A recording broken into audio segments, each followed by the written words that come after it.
شوان انهیجا گریدایی و مجاری میرزاد حاجم چاودری سیاسیش یاروسلاو میوانی میا جینو اف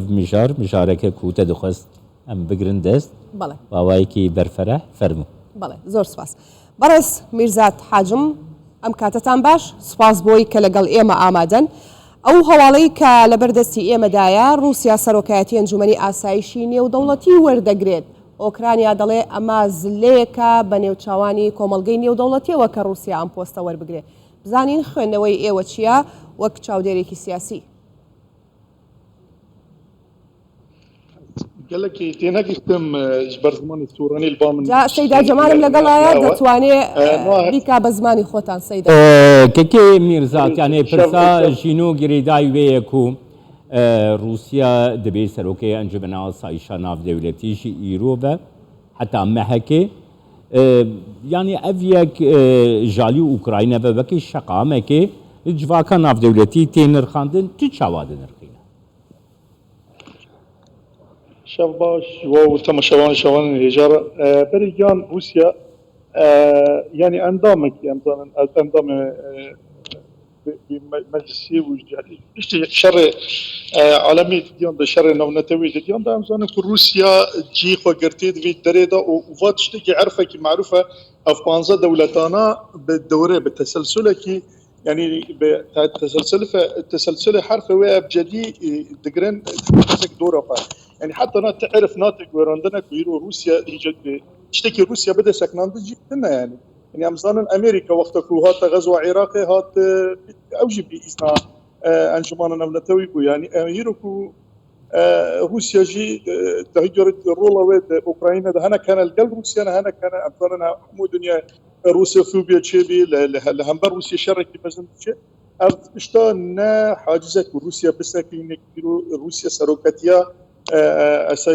کەکێ میرزات نەها گاواگۆ رووسیا دەبێ سەرۆکەی ئەنجومەنە ئاسایشە ناودەوڵەتی گەلۆ دکارێ بشکلێکی خۆ بسەپینە باندۆڕاخە لەسەر جڤینان بکە چاوا دەبینە هیرو ڕاستی بڕەوشەکە ئەم ڕەوشەکە دنیای چەتن دانا ینی ئەم زانن و بالانس هنا الدنيا دهاتي قرندن شر اوكرانيا روسيا بلكي باندورك خود هنا بس ده يعني اوكي جاكي خوي قانوني هي روسيا وفيرو لك انا بليزي ماستر وقوينتر بس باندور بكام نزانن يعني اما بنا بيش روجك يشبه من اي كمين كي لافروف بماشينه انسان نيويورك بنري كي بتشهوي بتش يعني شهوي كي ورق قبول كرنا كي جارة كمين دنيا دا قانون بشتي شرع عالم نتوي دنا كي ورق وهراندنا يعني باشا كي ميرزات لروسيا أبيك شواتين نرخاندن لروسيا أبيك شواتين نرخاندن سياسة روسيا ميديا روسيا خلق روسيا ببرگرتنا في بوزيشونا هستيار كو دبي سەرۆکەی ئەنجومەنە ئاسایشە ناودەوڵەتی رووسیا چاوا دەنرخینە روسيا يعني براستي ام زانك وبشت شر اوكرانيا وتشوف قال لك ملاحظه وان سر انجمان انا منتويها بون قال لك نبكي في رزالغي وان بو برتشت سري وان دهاتي وامزان روسفوبيا هنا كنت سري ملاتي روس دهاتي روس حالا كده كيف خشن حالا كده يتخازن بنيرن هلا فا دنيا وقانون كبه وتشتكبه كل يهدي في شر بساكنين يعني كان بامكانه بن هيرو روسي كي واستي دوري كي بليزه وبندوره كي بكي كوفا شر ورا ساكنندن ملت روس نشر خازه وراستي حتى يعني كسي هنا سياسه روس ماشيين نشر خازن يعني خازنه حالا كي سيفيل ورا دانين ستاتوس نور دانين حقنا روسيا ورنا كيكي ميرزات مثلا حقر روشك رو بدا كيكي ميرزات مثلا حقر روشك رو بدا انجمن آسایشی مجاركي مثلا امبيشن شروع ودكا